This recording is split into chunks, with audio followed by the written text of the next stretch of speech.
إلى وليد الإبراهيم. أنا أدري فيك أنك قاعد تتابعني أونلاين الحين، فاسمعها، خذها كاش، خذها نقدي. إلى وليد الإبراهيم،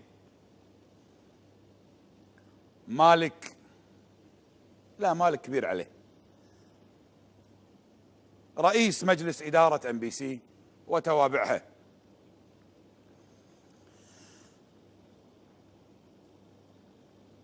إيقافك للكومبارس 3 حلقات لتدارس ما أوقعك فيه وتلافي الخطأ ودخوله إلى منطقة هي ليست من اختصاصه، وظهوره في حلقة أمس مرتبكا ما كان على بعضه، واعتذاره واعتذار MBC للشعب الكويتي وللوسط الرياضي الكويتي وللإعلام الكويتي وللشيخين أحمد وطلال فهد الأحمد، واستدراكك في MBC يا وليد الإبراهيم من خلال كومبارسك بالتحمد والحرص بالتحمد بالسلامة على العملية التي أجراها الشيخ طلال الفهد، يستدعي اليوم وفي هذه اللحظة أني أقول لك يا وليد بن إبراهيم اعتذارك كافي.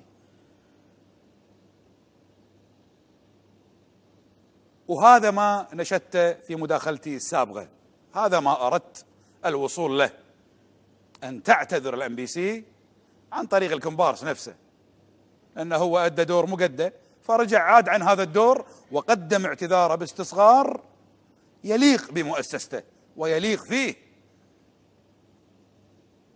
فاعتذاركم كافي،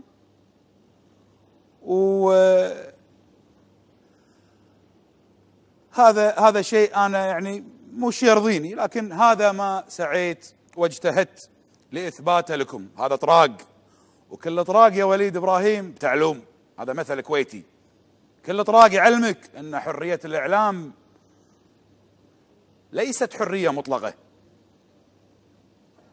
فهذا شيء أعتقد أنه جيد ويكفي. أما فيما يخص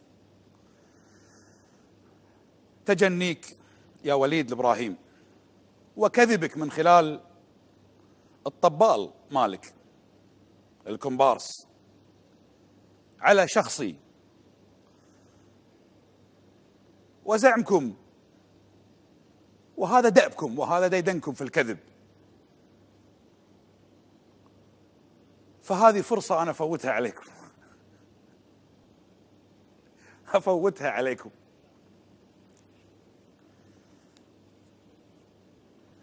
الكويت والسعودية وآل الصباح وآل سعود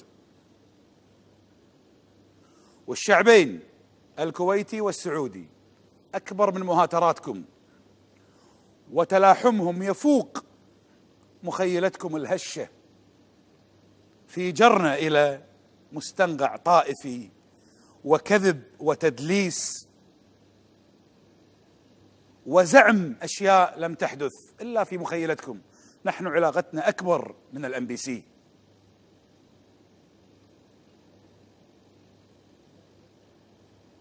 MBC قناة كبيرة في الكويت، في الخليج، كل بيت فيه حمام، شو المشكلة؟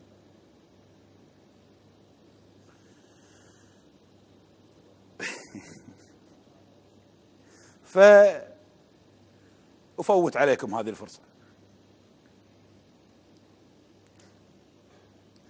أروح لموضوع حلقتي واللي هو أهم